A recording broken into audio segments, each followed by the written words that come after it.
Fala, gente. Bom, hoje a aula vai ser sobre a geopolítica da cocaína. Essa talvez seja a droga mais perigosa do mundo. Não que seja a mais mortífera, mas é a segunda droga mais consumida e, enfim, movimenta toda uma indústria, um crime organizado, muito dinheiro, tem todos os seus impactos de saúde. Então, se a gente olhar para todos esses fatores, dá para dizer que talvez essa seja, na combinação de tudo isso, a droga mais perigosa do mundo. Mas antes da gente começar, não esqueçam de dar like nesse vídeo, sigam o canal, várias pessoas ainda não seguem o canal, ativa o sininho para receber notificação toda vez que tem vídeo novo e, mais importante, compartilhar com seus amigos. Vem debater com o Professor Rock.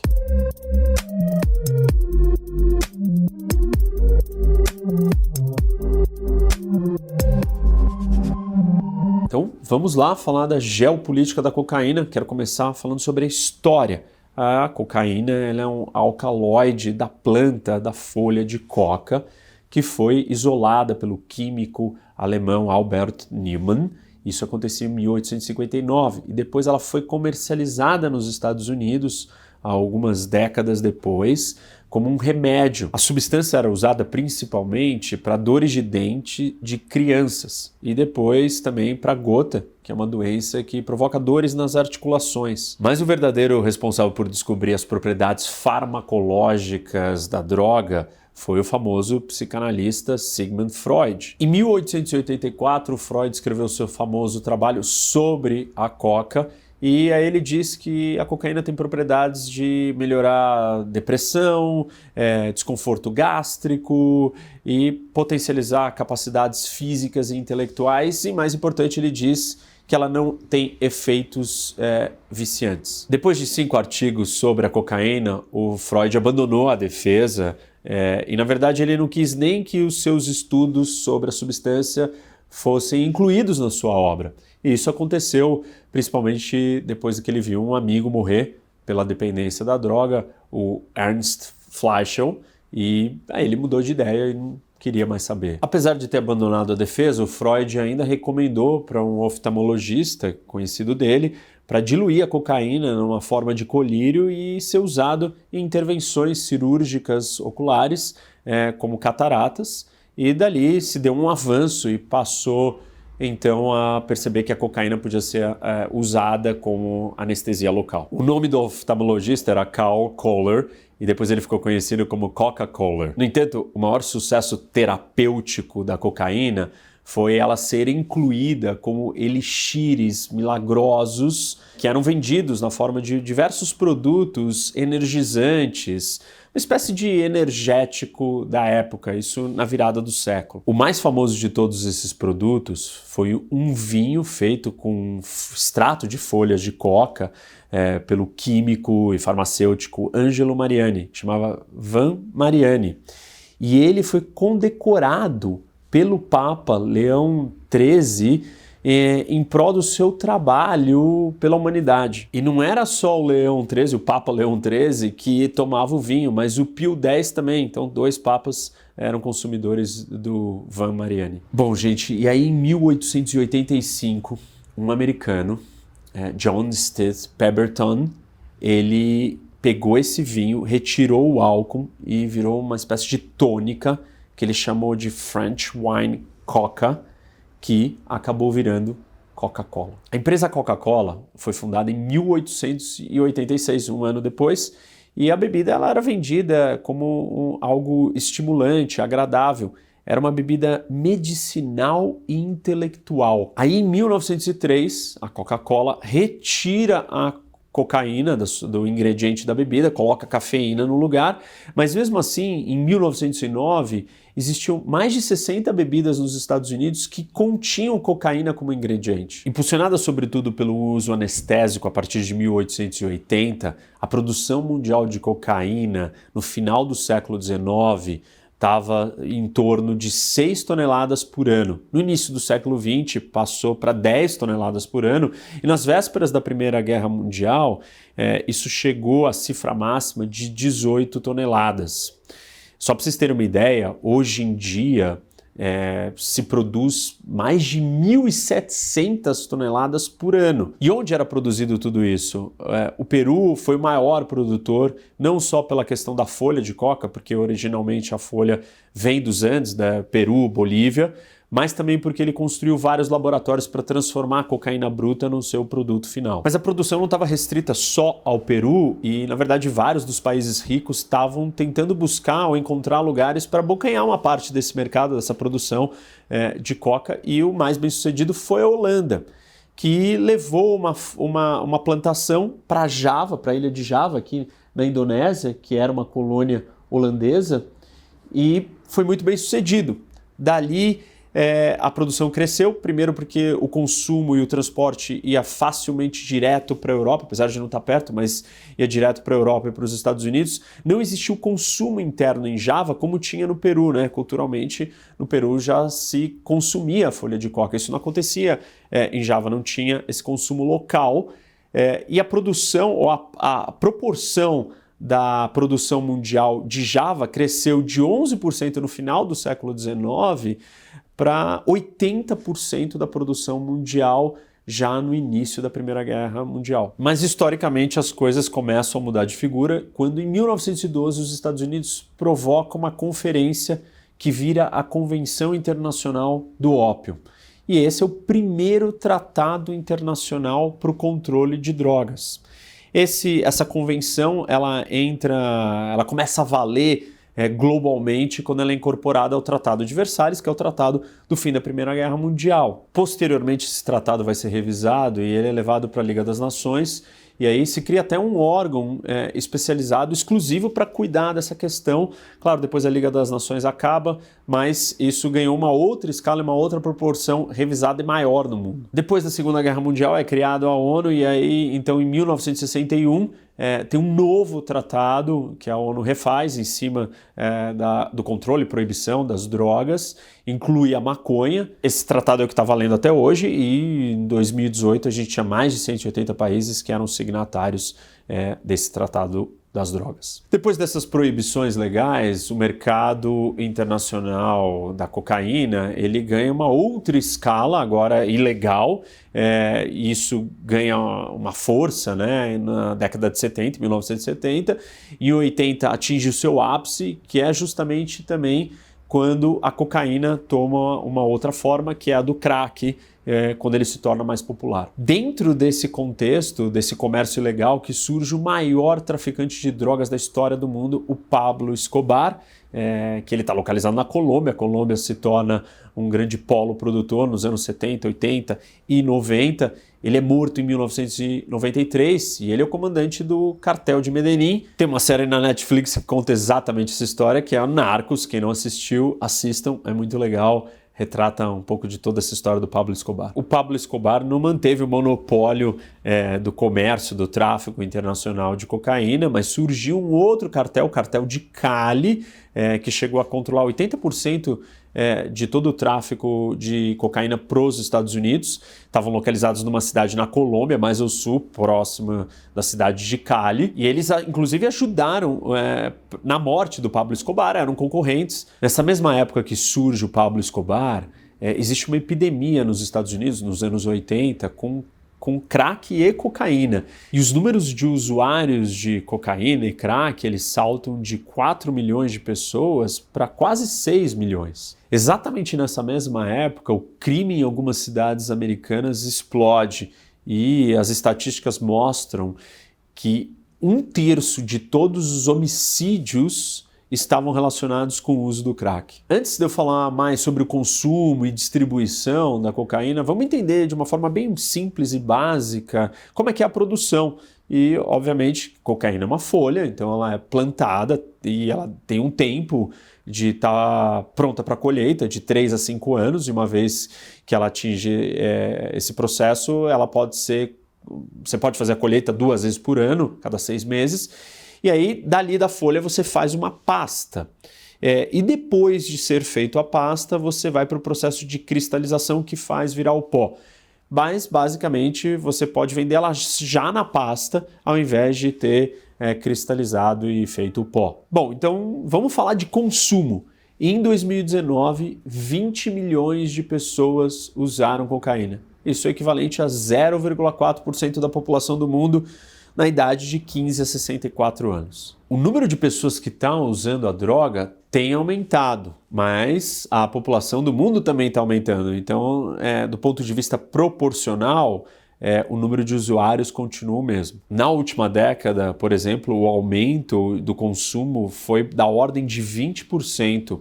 E certamente a produção mundial também aumentou. De 2014 a 2019, praticamente se dobrou a quantidade de cocaína produzida, chegando a mais de 1.700 toneladas, aquele número que eu tinha citado para vocês há pouco. O número de usuários cresceu, mas a frequência de uso também aumentou.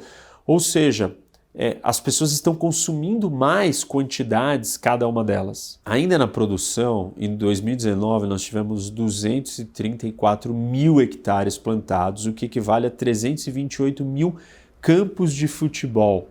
A área plantada ela tem diminuído, mas a capacidade e a eficiência da produção numa área menor aumentou. Não sei se vocês pararam para pensar, mas a pandemia teve um efeito, né, nessa produção, distribuição e consumo, porque os aeroportos fechados, a droga não conseguia, né, não podia chegar no consumidor final. A taxa de crescimento da fabricação, ela continua aumentando, porém ela está aumentando muito menos do que já aumentou no passado. Em 2016 foi 37% de aumento na fabricação, em 2019 3,5%. Sobre as apreensões, a quantidade apreendida mais que dobrou nesse período de 2014 até 2019. Para vocês terem uma ideia, 83% de todas as apreensões são feitas nas Américas. Essas apreensões realizadas em 2019 e 2020 pelas 3 rotas de ar, água e terra, elas totalizaram 286 toneladas e elas estavam presentes nos seguintes países. Primeiro, os de trânsito: Brasil, Venezuela, Equador, Panamá, que foram as maiores apreensões, Costa Rica, Honduras e o México. E nos países consumidores, Estados Unidos, Chile, Espanha, Itália, Alemanha, Bélgica e China. Quando a gente fala de qualquer mercado, mesmo um ilícito ou um lícito, nós temos que entender e fazer uma distinção entre oferta e demanda. Existem diferentes maneiras de você lidar com o problema. Então, no caso das drogas ou no caso da cocaína, você pode tratar do problema do ponto de vista da demanda, que, ou seja, as pessoas que estão consumindo, quantas pessoas querem aquilo, e aí você pode convencê-las ou educá-las ou mostrar para elas que elas não podem, não devem, ou que faz mal para a sua saúde consumir, e aí você resolve a questão da demanda, mas você pode trabalhar na ponta da oferta, que é diferente. A oferta são aqueles que estão produzindo. Se você vai comprar um pão na padaria, tem só 5 pães, você só pode comprar 5. Se tem 10, você vai poder comprar muito mais. No caso da cocaína, nós podemos ir ali e resolver com a questão da oferta, e seria acabar com os produtores. Essa é parte da estratégia da discussão de apreensão. É você resolver a oferta, mas existem outras estratégias para lidar com a demanda. É importante vocês entenderem essa distinção, porque muito do debate sobre a questão da cocaína e da geopolítica da cocaína, ela passa por essas estratégias diferentes. Vocês devem estar se perguntando, tá, mas e onde então a cocaína é produzida? E esse é um elemento muito importante do entendimento da geopolítica da cocaína, obviamente porque tem uma localização. E essa localização vai determinar muitas coisas, e a localização e a produção ela acontece por algumas características climáticas, dentre elas, a altitude também. Então, os 3 grandes produtores estão localizados na América do Sul, são Colômbia, Bolívia e Peru. E estão numa faixa climática aqui, que vai mais ou menos, aqui vai nessa linha dos trópicos, seguindo aqui pelo mundo. Então, qualquer país ou região que tivesse nessas áreas a uma altitude acima de 1.800 metros é favorável. mas os 3 grandes produtores estão localizados aqui na América do Sul, neste local. Por um acaso, os 3 são vizinhos do Brasil, e isso é pura geopolítica. A localização, as características climáticas, altitude, vão determinar uma série de condições. Quais condições? Políticas. Que tipo de condição política para o Brasil, por exemplo? Certamente o Brasil será a rota, uma vez que nós somos vizinhos de 3 dos grandes e únicos produtores. Não únicos, existem outros lugares que se produz, mas numa quantidade muito menor. O maior de todos é a Colômbia, aqui, mas os outros 2 também são nossos vizinhos. Isso é determinado pela localização e por essa realidade que eu estou trazendo aqui para vocês. E um problema que teremos, um problema que o Brasil vai ter e que a Suíça não vai ter, porque a localização é diferente. Então, as realidades são impostas pela geopolítica. Deixa eu mostrar para vocês a Colômbia, que é o maior produtor do mundo, e a Colômbia está dividida em 32 departamentos, o equivalente a 32 estados, e 20 deles têm ou são afetados pela produção de cocaína, mas eles estão concentrados, essa grande produção está concentrada em 4 regiões, mostrar aqui para vocês no mapa.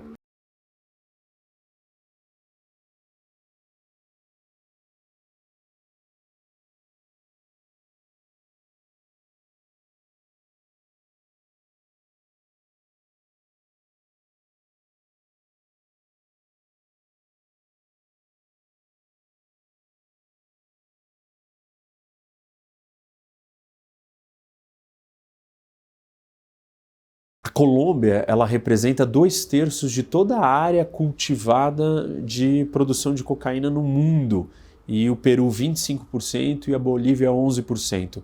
A área cultivada na Colômbia, ela tem caído, exceto naquele local que eu apontei para vocês ali próximo da fronteira com a Venezuela. Ali a área de cultivo tem aumentado. Vejam aqui no mapa que os aumentos foram mínimos na maioria dos casos, né? Exceto no norte de Santander, que é o departamento com a maior área de cultivo de coca em 2019, onde o aumento foi de 24%. No entanto, a maior parte do cultivo de cocaína da Colômbia continua sendo no sul do país, onde estão os departamentos de Nariño, Putumayo, Caucá e Caquetá, que eles representam 54% da área total cultivada de coca, e eles estão ali próximos da fronteira com o Equador. Vocês podem ver ali a concentração em amarelo e vermelho. A área de erradicação na Colômbia, ela está aumentando, ou seja, está diminuindo a área de plantio. Já foram erradicados em 2019 94 mil hectares. Perceba uma coisa, se a Colômbia é um país produtor e não necessariamente um grande consumidor, as estratégias para lidar com o problema vão ser na área da oferta. E qual que é a oferta? Você erradicar a área de plantio. Por um acaso, como a área está diminuindo de plantio pelas ações do governo da Colômbia, os traficantes, né, eles estão tendo que produzir mais em áreas menores. Então, a produtividade dos locais tem aumentado. Bom, vamos falar do Peru, que é o segundo maior produtor. Lembra no começo da aula que eu expliquei para vocês que o Peru era o grande produtor?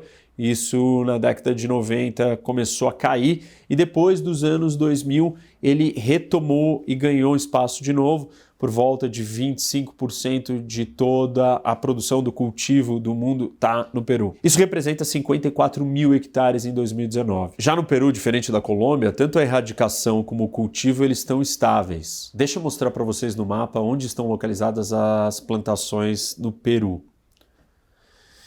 E assim, as grandes concentrações estão aqui perto da fronteira com a Bolívia, acima do lago Titicaca, então mais ou menos por aqui. E aí você segue numa linha, tem outras concentrações de produção aqui no meio do país. Aí ele vai subindo, aqui tem uma área grande também. Quando ele chega aqui mais próximo, mais acima no norte, ele fica mais próximo da fronteira com o Brasil e depois aqui próximo da Colômbia você tem outros pontos de produção da fronteira com a Colômbia. Vamos olhar aqui nesse outro mapa para vocês entenderem exatamente quais são as maiores áreas de cultivo no Peru. E elas estão localizadas aqui no Vale dos Rios Apurímac, o Eni e o Mantaro, e seguida por o La Convención e Lares e o Inambari Tambopata. Vamos para o terceiro produtor, a Bolívia. E em 2018 houve uma redução da área cultivada de 6% e em 2019 isso subiu de novo para 10%, totalizando 25 mil hectares. Mostrar aqui para vocês no mapa da Bolívia para ficar mais claro. Então, vejam ali do lado de La Paz, o Lago Titicaca, e um pouco ao norte, ali na região ao norte de La Paz, perto da fronteira do Peru, tem uma concentração de produção, que é exatamente um pouco do que tinha do lado do Peru, próximo à fronteira com a Bolívia. A parte de maior concentração está próxima de La Paz, bem mais perto, ali mais abaixo, dessa região próxima da fronteira com o Peru e próxima da cidade de La Paz, que está mais em vermelho no mapa, essa concentração da mancha vermelha.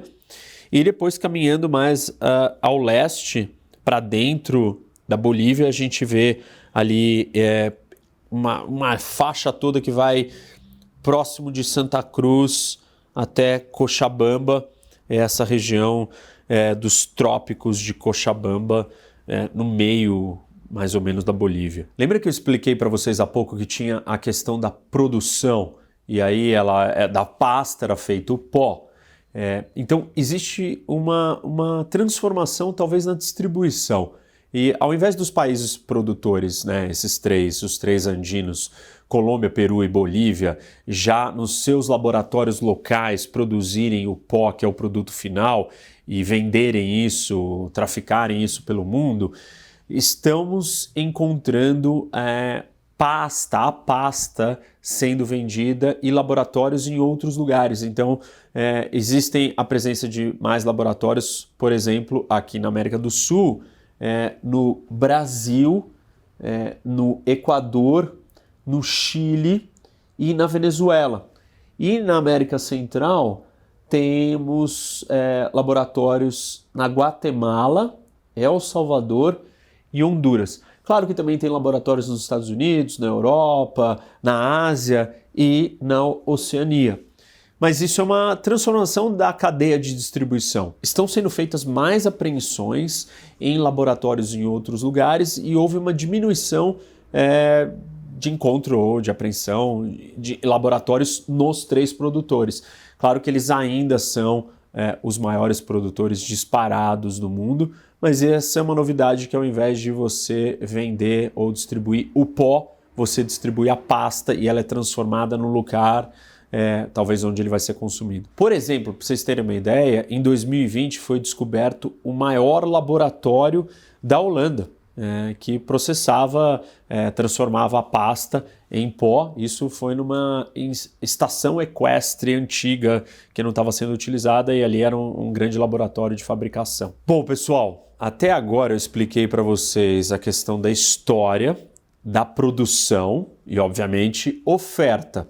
E eu vou parar por aqui. Então, está claro onde que começa essa geopolítica da cocaína, conceitualmente, politicamente, e depois em termos de oferta e produção. Na semana que vem eu vou dar continuidade a essa aula e vou trazer outros elementos diferentes, que aí eu vou incluir a distribuição e obviamente que vou trazer o Brasil, que está no centro dessa história, e a questão da demanda. A demanda são os consumidores. Onde está essa demanda e quais são os problemas relacionados com a demanda. E é isso. Então, espero que vocês tenham gostado. Não esquece de dar like nesse vídeo, sigam o canal, ative o sininho para receber a notificação dos vídeos novos, compartilhe com seus amigos.